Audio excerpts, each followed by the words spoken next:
ladies and gentlemen. Welcome to the final of this year's Intermediate House Debating Competition. A warm welcome also to Tessa Munt, local councillor and former MP for Wells. Tessa is a great friend of Millfield and we look forward to her adjudication. Our motion for the debate is, this House has lost faith in politics. In proposition is Mill House, and in opposition is Southfield. Each of the main speakers has up to 4 minutes. The first and last minutes are protected time during which no points of information can be offered. Debate is then open to the floor, so the audience can put forward their questions and thoughts. Speeches will be taken in rotation for and against the motion. All floor speakers should introduce themselves by name, house and year group. The debate then returns to the stage for summing up. First to the opposition and finally to the proposition. No points of information could be offered in the summing up speeches.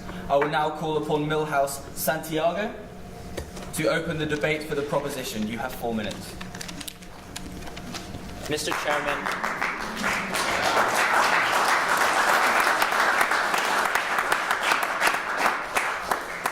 Chairman, esteemed judges, honourable speakers, ladies and gentlemen. This House proposes the motion that we have lost faith in politics. I will begin by defining this motion and will explain why the failure of politics is inevitable. Rocco will exemplify this and Jack will summarise our points and rebut the opposition's points. Allow me to begin by defining what we mean when we say that we've lost faith in politics.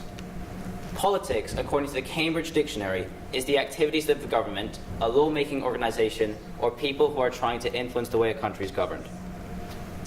Faith is to have great trust or confidence in something. So when we say that we've lost faith in politics, we are saying that we no longer have great trust in law-making organisations or people trying to influence the way a country is governed. I'll expand on that. By saying that we've lost faith, the direct implication is that we had at one point, in some shape or form, faith in politics.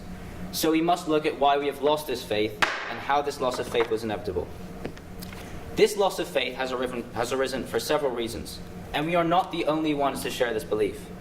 According to the ISPOS Veracity Index of 2017, politicians are listed as the least trusted people profession at only 17%. Since that poll, I have watched over the last 2 years a Conservative Party unexpectedly calling a referendum to lure voters from a growing anti-Europe UKIP movement and secure its position as the ruling party. Politicians from both sides of the Brexit arguments using baseless information to secure their agenda throughout the campaign. A Conservative Party then calling a general election to secure a larger mandate and then failing. That spelled bad news for Mrs May, as it meant her government could be defeated on crucial Brexit votes during the UK-EU negotiations. In order to get around that, she looked to the DUP and its 10 MPs to help give her a working majority of 328, despite the DUP being anti-abortion and anti-homosexuality. We've also seen a Labour government that has tried to oust its leader on several occasions and has been torn apart with accusations of anti-Semitism and most recently an exodus of MPs to break away to form a sub-party. We've seen centralist parties being almost wiped off the political map. We have also seen atrocities committed by MPs, such as perverting the course of justice, in this case Fiona Onasaya, who was caught speeding and was then sent to prison. We have seen parliamentary houses that have spent this year in a political gridlock at the expense of an orderly exit from the EU. A cabinet that seems more intent on ousting the PM than working together for a solution, and an opposition who appears to want power more than resolution. We have seen overseas powers watch as our parliament flounders to reach consensus. I see politicians who would rather take a contrary position to their opposition than to debate like adults. Politicians should be a role model to us. Do the opposition think this is the case? Politicians should represent us. Do the opposition think this is the case? When I look at Parliament, I cringe at the infighting, as it is not intelligent political debate, but is rather a case of each one cementing themselves against whatever the other one says. One of them saying, yes it is, no it isn't, and it's childish. I ask how the opposition can be so fundamentalist that they cannot allow room for concession or compromise. I suggest a middle ground, not right-wing, not left-wing, but a midway point, where the interest is not that of the parties, or the individual agendas being pushed forward, but the interest of the constituents, and where each can concede a point and move on with what is needed. However, we are not saying that we should remove politics, that democracy is impracticable or wrong, nor are we saying that we should give way to anarchy or promote dictatorships. What we are saying is that good politicians breeds good politics, and bad politicians breeds bad politics. This is the case in almost every country in the world. Politics is largely practiced in a way that is harmful, that does not represent the people's best interests. Politicians are elected into positions of power by the people, and these people believe that these politicians have their best interests at heart. And some of them do, but consistently over millennia, whilst natural interests have seemed to be very interesting, the majority of leaders just don't care. It is now very much for the party, by the party, and to the party, as opposed to for the people, by the people. So we can see that it was easy for our House to lose faith in politics, exemplified by the fact that stamped all over, I can see it in my notifications, in my breaking news feed on YouTube, are the consistent failures of Parliament to make effective decisions. Politics is an integral part of society. However, as it is practiced today, I unfortunately cannot place my faith in it, as it is simply not capable of making effective decisions. Thank you very much.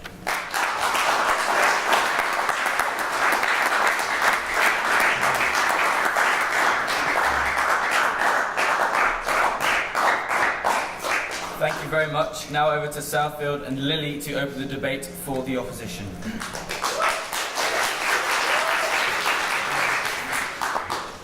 Good afternoon, fellow speakers, honourable judges, ladies and gentlemen. My name is Lily, I'm in Year 11 and I'm representing Southfield. We are opposing the motion that this House has lost faith in politics. This means we will be disputing the argument that all confidence has been lost in politics as a whole, emphasising the fact that the motion does not singularly address party politics or political systems.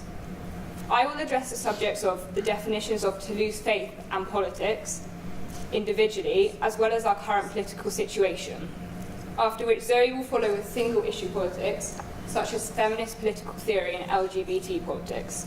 Macy will then summarise. In response to your proposition's first speaker, politics has a vast array of dimensions and definitions, and your definition of the term consequently dictates the example it is exemplified by. In addition, the motion is not in regards to politicians, political parties, or political systems, but in politics as a whole definition. Now, firstly, I would like to resolve any confusion regarding the nature or meaning of the motion. Politics, the dictionary definition of politics is the relationships within a group or organisation that allow particular people to have power over others, and the making of decisions that apply to members of a group. In addition, to lose faith means to no longer believe someone or something can be trusted. We interpret this as a lack of legitimacy surrounding a decision and a person's lack of respect in regards to authority. Therefore, in putting these two definitions together, arguing that we have lost faith in politics is surely insinuating that we have lost respect for every decision and authoritative figure. This we find to be, as I'm sure you will agree, a completely absurd and fallacious statement. For us to lose respect for all decisions is in fact comprehensively inconceivable. Point of information. The Honourable Speaker mentioned losing faith with the government and politicians can result in perhaps maybe disobeying laws and crime. Crime will occur, and you only have to see how bad crime is. With massive amounts of law breaking and a total disregard for the police, which is occurring nowadays. This is already happening because people do not have faith in politics. But surely that's not an issue surrounding politics, it's surrounding the law, and that's two different things. But the politicians conduct the law, and there's been a loss of faith in politics, which yes. is evident because people are breaking the law a lot more nowadays. But the motion regards... Sorry, your point of order just has to be a point, and then you move on with your speech. For example, in regards to decision-making within the home and workplace, which are all variations of politics, surely this means these are completely disregarded. Surely you can all think of decisions we've made today, which are variations of politics. Secondly, you may exercise the opinion that our current political situation perfectly exemplifies your point. However, we argue the exact opposite. You may be aware of the petition currently circulating, calling for Article 50 to be revoked and the UK to remain in the EU. Or you may have even signed it yourself. As of 8:30 p.m. last night, the petition reached 5,601,788 signatures. The signatories hope the government will act on this large public voice and evidently still have faith in politics, otherwise they would have simply not signed it, having not felt confident that any outcome would arise from it.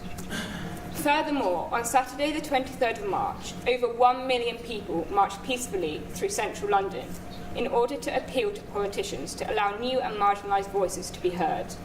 This again is clear evidence that faith has not been lost, as surely you will agree that a loss of faith implies uprisings and riots, rather than peaceful appeals to the government to sort an issue out using politics. Following this, last night, the House of Commons voted to take control of the process, which is likely to lead to a much softer Brexit, or even a no Brexit at all. This justifies the faith that the marchers and signatories had in politics. Consequently, I find the proposition's logic to be largely fallacious, and I ask the proposition to assess whether, largely, it is even physically impossible to lose faith in politics, regarding the definition of politics and to lose faith, subsequent to considering our argument.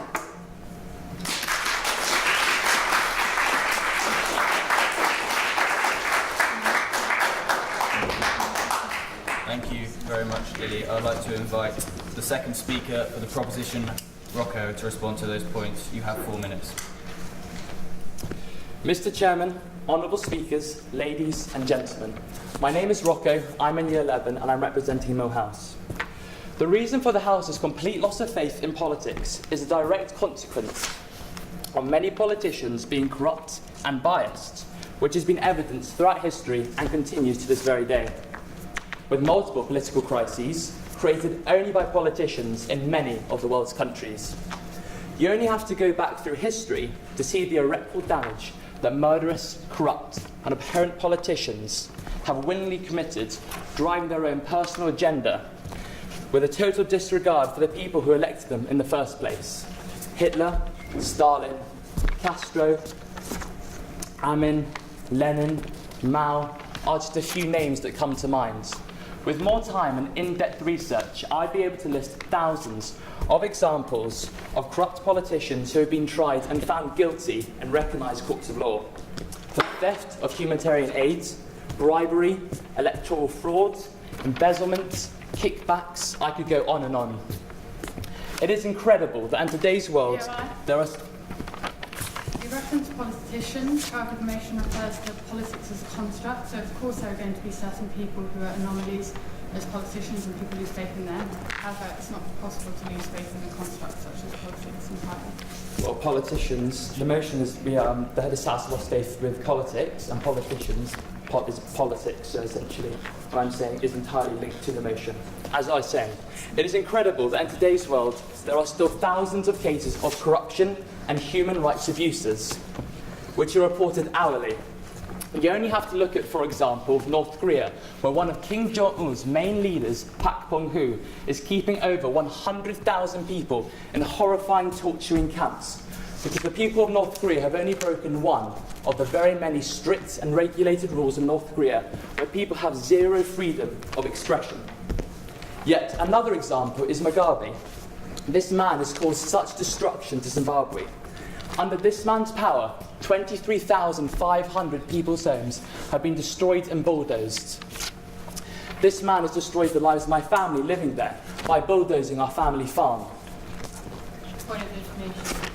You continue to talk about anomalies in political structures such as people and politicians. Yes. Yet, clearly, as you've stated, the motion refers to politics as a whole, not individual people. Politics as a whole, so I'm mentioning scenarios around the world, which I'm now linking it back to England as well, the country we live in a minute. As I was saying, he's ordered the death of also 20,000 people in which torturings and beatings have occurred.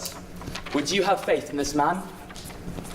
When Mnangagwa took over from Mugabe in 2017, seizing power through corrupt elections, since taking over, the country has collapsed further due to such massive corruption and theft of aid. 58% of Africans have completely lost faith in their government due to corruption over many years.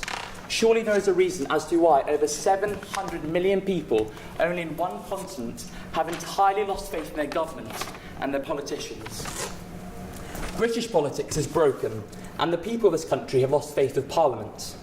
Month after month, we hear the same rhetorical, robotic, and predictable choice of words when politicians are interviewed. It is a fact that many politicians have lost all faith in their own fellow politicians, with protest resignations, multiple leaks from mainstream parties, infighting, contradiction, and worst of all, the politicians of today drive their own personal agendas, leaving them to drive their own decisions, leaving them bereft of all trust and integrity. How can we have faith in politics? Theresa May, our Prime Minister, promised we are leaving the European Union on the 29th of March 108 times. And in the 3 years, our Prime Minister's had all this time to come up with an appropriate deal that doesn't get rejected heavily in Parliament. 91% of Britons don't have faith in their government. 91%. If our politicians do not have faith in politics, then it is understandable that almost the entirety of this country have completely lost faith in politics. No wonder there's been a collapse of trust.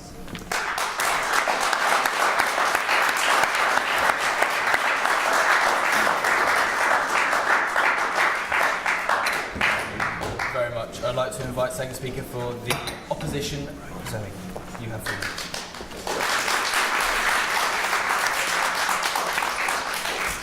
Good afternoon, honourable judges, fellow speakers, ladies and gentlemen.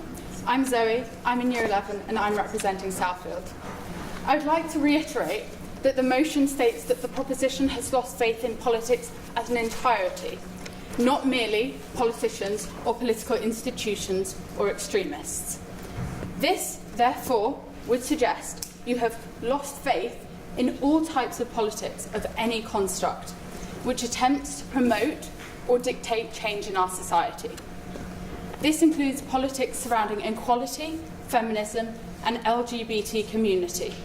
And so, to lose faith in these constructs, you promote an ideology that nothing can or ever will be improved or changed again. And as change is one of the undeniable, uncontrollable certainties in our world, this idea is simply impossible to lose faith in. As Marx said about politics, it is not only to understand the world, but to change it. An example of how different fields of politics are rising in popularity and trust is through the feminism political theory, which is a specific examination of the state and its role in determining gender equality. It serves as a field to develop new ideas and practices, which since being consolidated in 1970 has risen to being one of the most well-known forms of politics globally. The Me Too movement was used by more than 4.7 million within the first 24 hours of being established, which artfully demonstrates that people have not lost faith in the power and voice politics offers them and its ability to spark change in our society. The political theory focuses on ways in which collective life can be improved, how power emerges and can be misused in civilian life. Furthermore, there has been a 60-year struggle to revoke homophobic constraints. The result has been the removal of certain LGBT laws, including gay marriage finally being legalised in the UK in March 2014. These emphatic protests by millions over the years perfectly portrays people's long-standing trust and faith in politics and how it can eloquently represent their voice and desires. To further support this, there has been an obvious increase in turnout at UK general elections, rising from 59.4% to 68.8% in 2017. This acts as a cohesive statistical evidence that people have not lost faith in politics. Point of information. You mentioned earlier that it's impossible to lose faith in politics, and you've now repeated that. If this is the case, then why has recent studies, several of which, shown that actually 91% of people in England have actually indeed lost faith in politics? No, they have not lost faith in politics, they've lost faith in their government. There's a difference. Politics is an entire construct, and therefore you cannot live day-to-day life without politics, be that political relationships with family members. It is merely impossible to exist without politics. Point of Additionally to this, if people had lost faith entirely, if they didn't believe it could be saved, or didn't believe in the possibility of it being manipulated and utilised for good, there would undoubtedly be riots and protests. However, the public has realised the undeniable advantages politics offer to our society, and thus have retained a long-standing faith in it. How can you stand and attempt to make a valid proposal while taking into account basic decent humanity, stating that you've lost faith in a construct which is promoting global improvement of life? If we don't have politics, we have no construct in which to base our entire existence. It is the backbone of the entire of our society and progression as a species, accounting for both the dominant and the meek. It is ludicrous to imagine that anything would ever be accounted for or progressed without politics. And so I ask you, how is it physically or theoretically possible to lose faith in politics, in the art of the possible?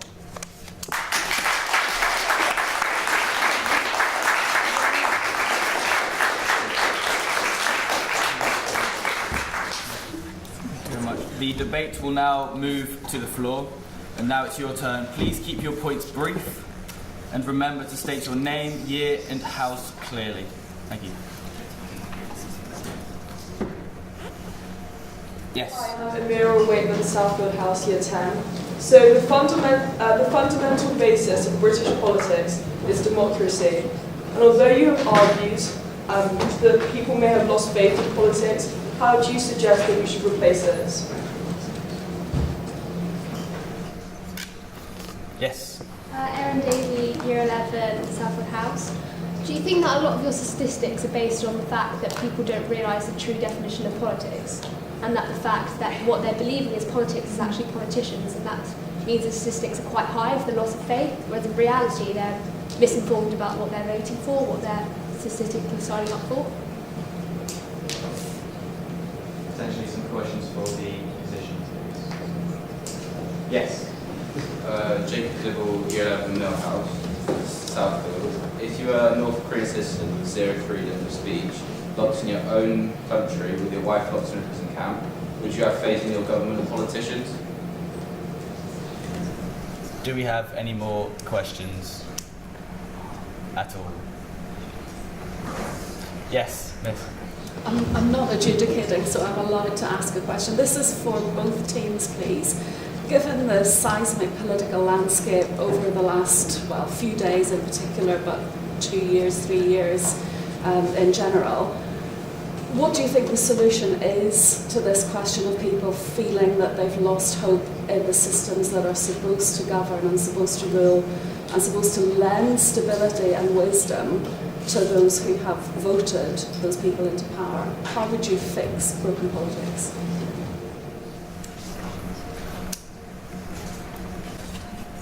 Right, thank you. Our time for open debate seems to be up, and we will return to the summary speaker for the opposition from Southfield, Macy.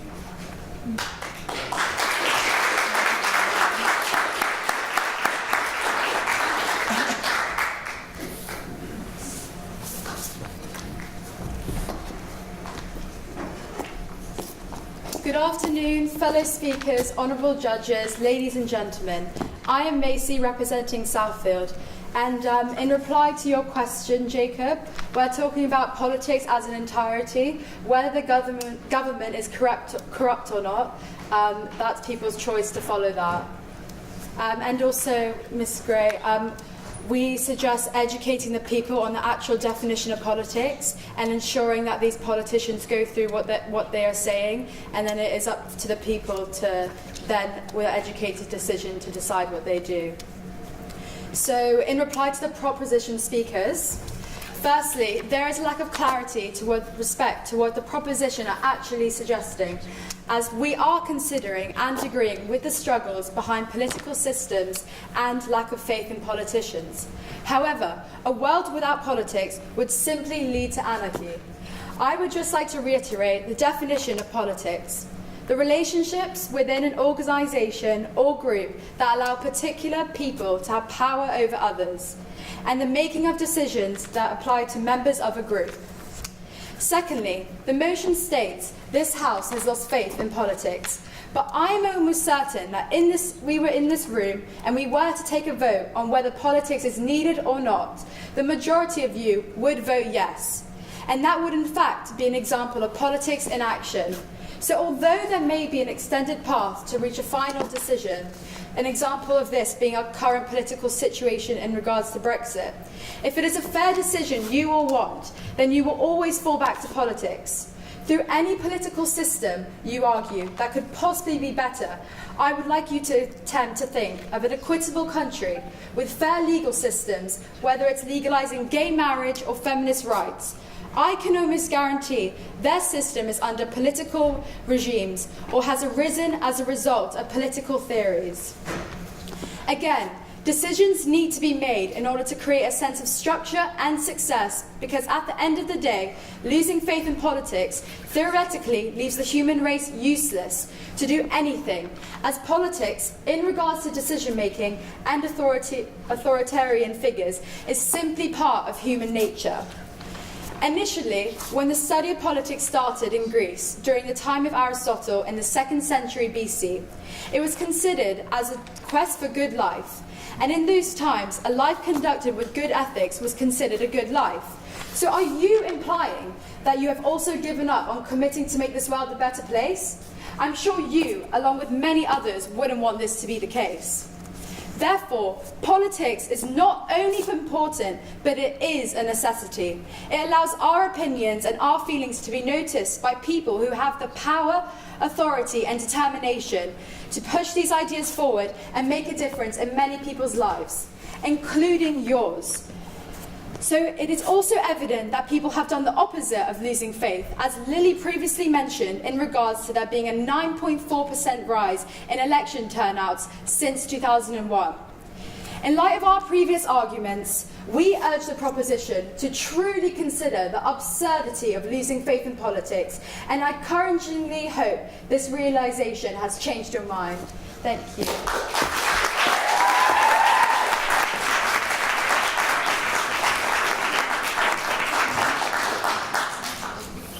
And finally, to sum up for the proposition from Millhouse, Jack.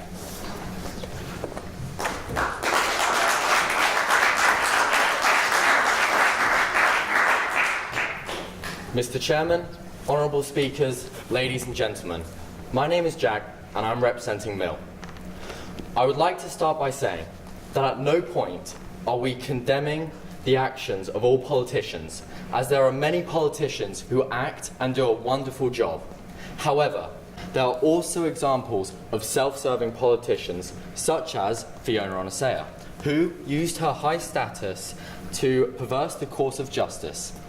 This is just an example of many politicians who no longer hold themselves to a high standard. I would also like to say, we never said we should remove politics. We merely said we have lost faith.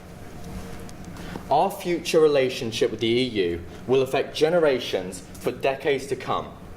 Every 18-year-old in Millfield is faced with leaving the EU, and yet none of them have ever got a say.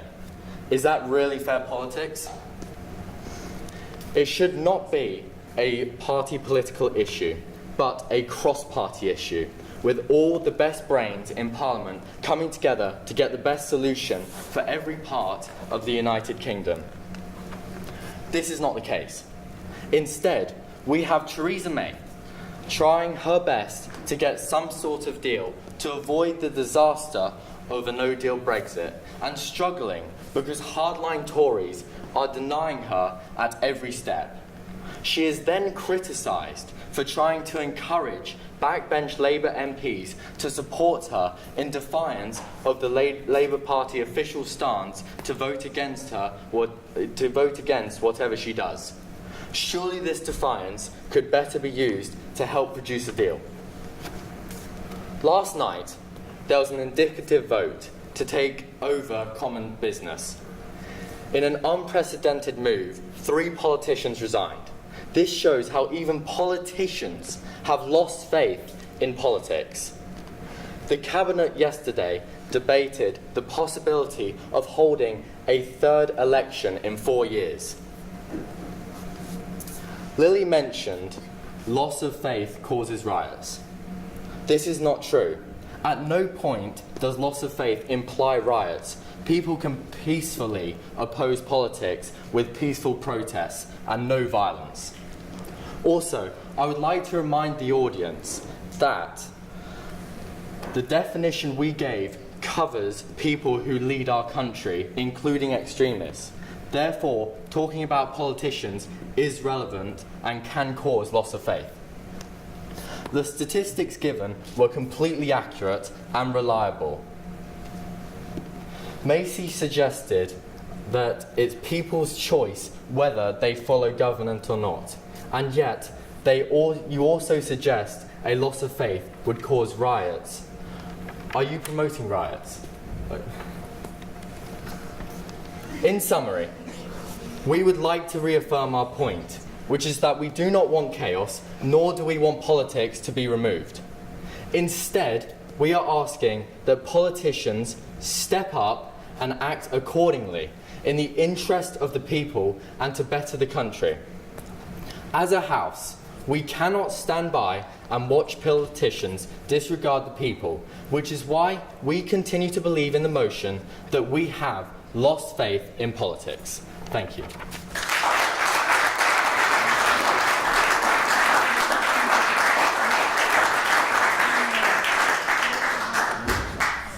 Thank you, ladies and gentlemen. While the judges retire, we will take a vote. Do we do this all for the proposition? Girls and boys. There we go. Get the camera on that. And all of those for the opposition, please raise your hand.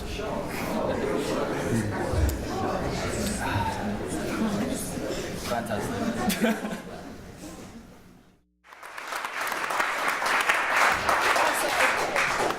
Thank you very much. I'd like to thank you all for listening, and congratulations to both teams for doing such a superb job in actually presenting this debate today. I love coming to this school because it's brilliant to watch you debate, and I think it's something that should be encouraged, and I thank you very much indeed for your invitation, hugely. I see that Alfie's had to go, and I would congratulate him specifically on the fact that he chaired the debate well, very good with his gavel. So, this was very interesting to watch, and I've come to the conclusion that actually if you were to listen to this debate on tape, you may come to a different conclusion than if you were to watch this debate on a film. And that is because I think one side was very clear in setting the frame of the debate, which was Mill House. They set the terms of the debate, they made the proposition, they presented their case. And that was for you, Southfield, to answer. So I think in terms of having set the terms of that debate, that was good. You did that really well. I have to say, I think, Jack, I'd pick you out particularly for having brought the points at the end, brought everything forward and actually just composed the whole argument and summarised it really beautifully. Well done. I'd like to say also, I think that Maisie, you did a fantastic job in summarising your case. And you did that with a lot of style. I thought it was very clear. You managed to point a couple of times without actually looking as though you were jabbing at other people, which is a bit of an art. So you used rhetoric when you questioned people. It was really good, and you made it personal. You said, including your life. You were very good at bringing the debate back. Zoe, fantastic. I thought you were really good at using examples, and your emphasis on a number of occasions was particularly good. There was something you said, it's undeniable. And I thought, oh, well, it must be. So that was really good. Lily, it was good. You talked about trust, you talked about a lack of legitimacy, about decisions, about the loss of faith, and you used examples of the petition and the march. And I think you framed your arguments as a team well. No, I think it was good, but I would say you are the filmed example. Now I'm going to go back, if I may. Rocco, you were very confident. I'd like you to watch, all of you, I would like you to watch yourselves on film. I found you quite distracting, if I may say, because you're quite tall, and consequently I was watching you use the space, which is good, it's good to use the space, but I found myself watching and thinking, I wonder how many times you've moved back and forth across the stage. But that's fine. I think it's very healthy to use the space, and that was good. Don't do it too often. All right? It